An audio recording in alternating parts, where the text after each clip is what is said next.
Well, hi everyone. I'm Dr. David Dobrikowski. I'm an Associate Professor of Supply Chain Management and Director of the Master of Science of Supply Chain Management here at the Walton College of Business at the University of Arkansas. It's a pleasure to be with you today.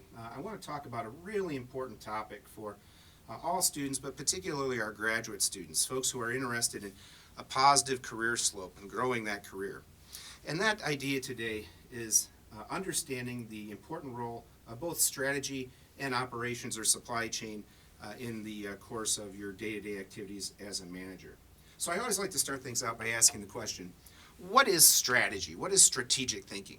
And typically what I hear from students when I think about strategy is you hear adjectives used like long-term thinking, right? You hear descriptors like, well, it involves planning, of course, right? It includes, of course, the direction that the organization is attempting to move in achieving its aims and objectives. And these are all ways that we think about strategy. When we think about operational thinking, a lot of times people tend to think about ideas like, well, it has more to do with the short term, right? It has more to do with actions. It's action oriented. A lot of times we'll hear professionals talk about the idea that it involves execution, right? Or implementing the strategy, right? So if we think about this kind of at a higher level, right? I always like to try to simplify things. We're in a business school, so we like to really understand and simplify our thinking. I like to turn to a scholar who is deceased, but his name was Stephen Covey. And Stephen Covey used to always say, when I think about strategy, right, or I think about kind of this higher level aspirational thinking within the organization, it really tends to be about doing the right things. Right? Am I doing the right things? Am I moving the organization in the right direction? As opposed to operations or operational thinking, which tends to be much more about doing those things right. So in other words, am I not only moving in the proper direction, but I'm also moving in a way that is in alignment with that strategy. I'm engaged in activities that ultimately are done efficiently and effectively to move the organization forward.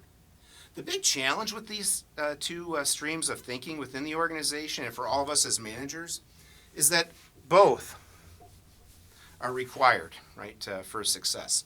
In other words, if I have a strategy that has me moving in this direction, let's say, towards my goals and objectives and so forth, but what I'm doing on a day-to-day basis is taking me in another direction, at minimum, my progress towards my aims will slowed. Worst case, I won't get there at all. I could be great at operations, right? And what may end up resulting is just getting to the wrong place even faster, right? So what I would submit to you is that my job as a leader, my job as a manager, begins by understanding how to create alignment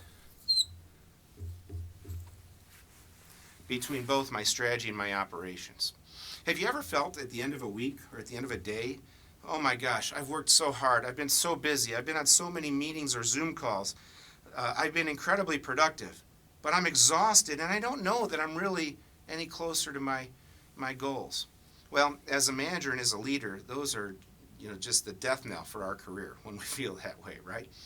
So I would submit to you that our number one job begins with kind of understanding how to create this alignment. So how do we do that? Well, I'm glad you asked. I use the syllabus for my course actually as a teaching tool to illustrate a model that will help us to align both our strategic thinking within the organization as well as the more operational thinking within the organization. It's a tool that you can take away and use in the workplace. You can use it personally. You can use it with your family. Heck, I've even used it with church groups and bowling teams and leagues. So let's start by talking about this model. The first word in this model starts with a V. It's called vision. Right? It's called vision. Well, what is vision? Right? Well, vision, when I ask learners, tends to deal with the aspirational thinking, right, within the organization. Again, much like strategy, deals with kind of long-term and direction, right? This is the vision.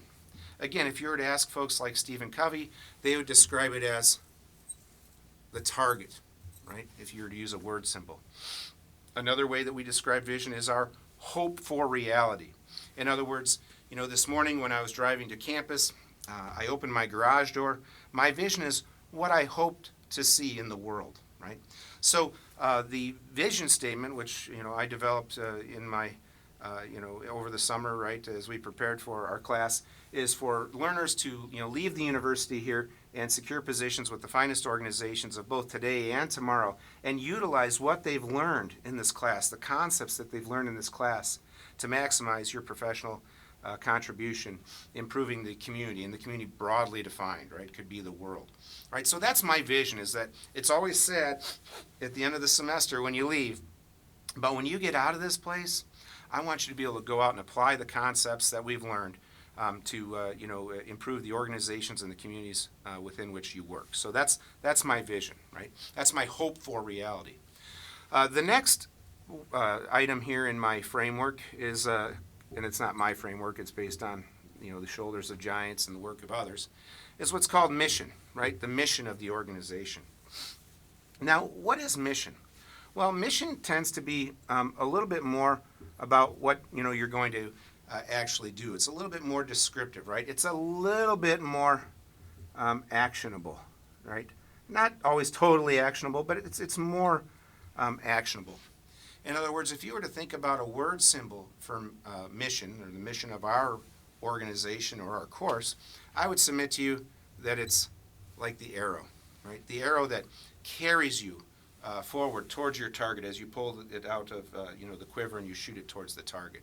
So it carries you forward. It's also critical as leaders in our organization that our mission captures the hearts of our constituents, right? It's got to be motivational, right? So I always draw this heart around there. That is not a bad heart. For someone who's kind of left-brained and not all that creative, I think that's a pretty decent heart. So our mission should be inspirational. Our vision, aspirational. Our mission, inspirational. Okay? So as we kind of, add to our alignment model here, let's talk about the role of objectives. Objectives, right?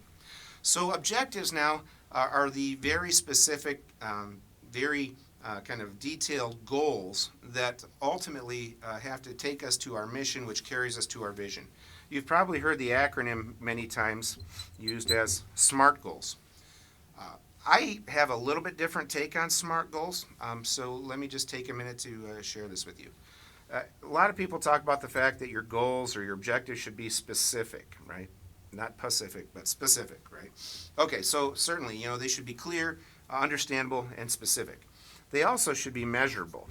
In other words, you should be able to know if you're moving closer towards your objectives or further away based on measurement, right? So if I'm in sales, maybe it's a sales goal.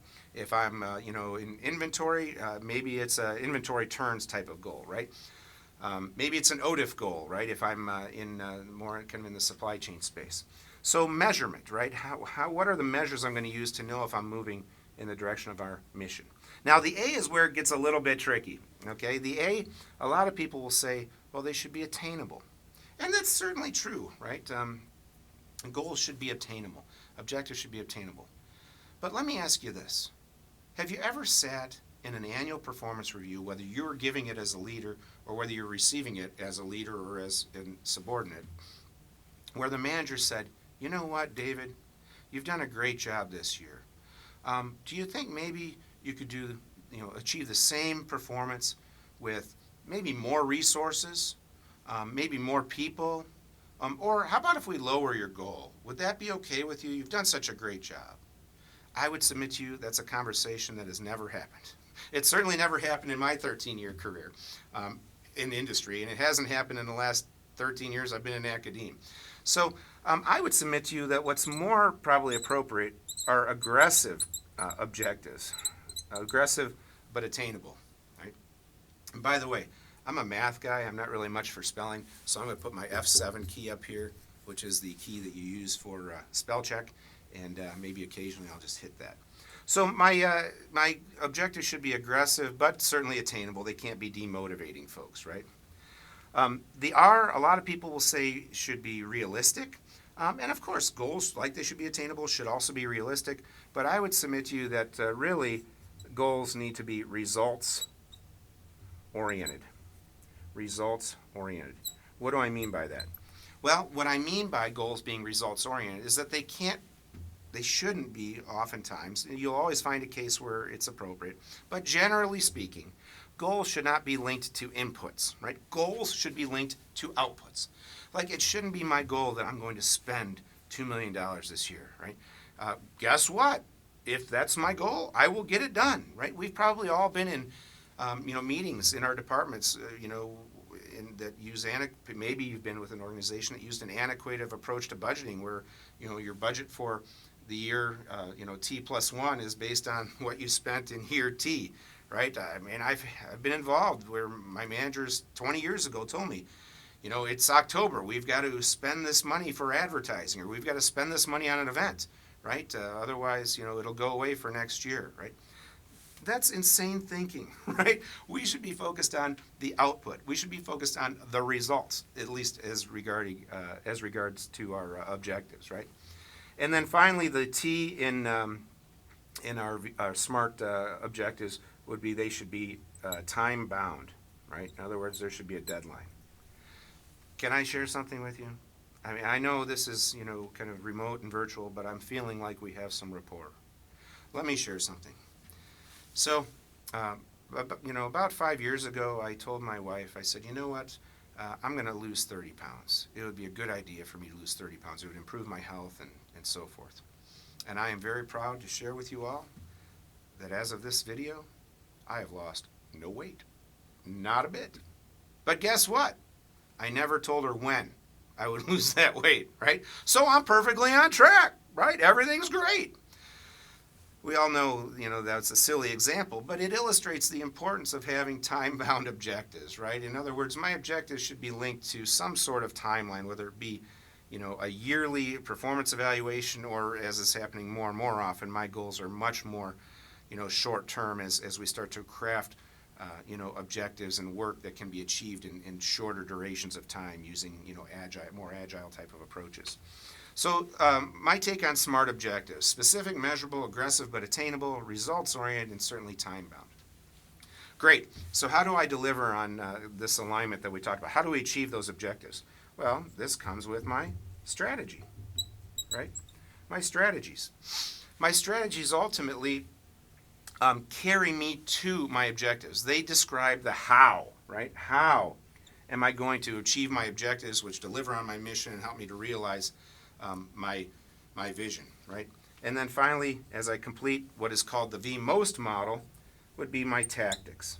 So this is the blocking and tackling. This is the Vince Lombardi, quote that the best laid game plan, the best laid strategy never blocked or tackled anybody. At the end of the day, tactics are critically important if I'm going to create alignment, what I do on a day-to-day basis with my strategy over here.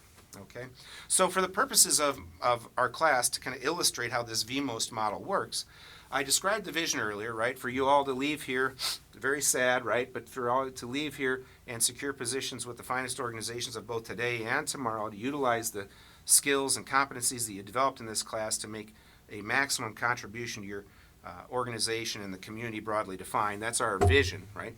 Our mission then is, what we're going to do is create a world-class learning experience for you that helps you and leaves you with an understanding of the key concepts in our course that are necessary to help you achieve any level of professional success based on your motivation, right? Well, why based on your motivation? Well, because all of you may have different goals and objectives. You all may have different career goals.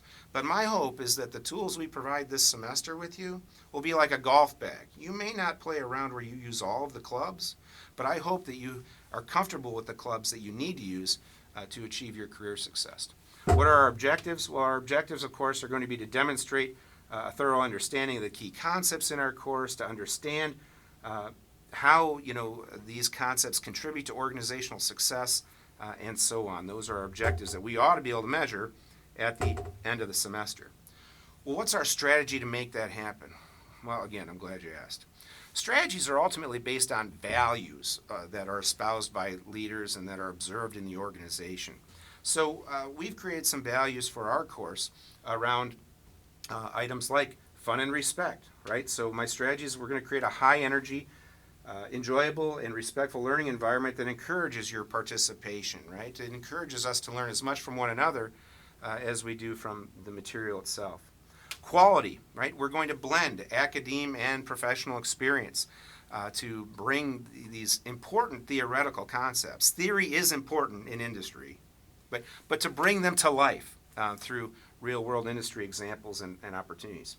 Creativity, right? Having the opportunity to demonstrate mastery of the concepts. That can be a little bit of a double-edged sword, right? Because sometimes we demonstrate our comprehensive understanding of these concepts through assignments and exams and so forth.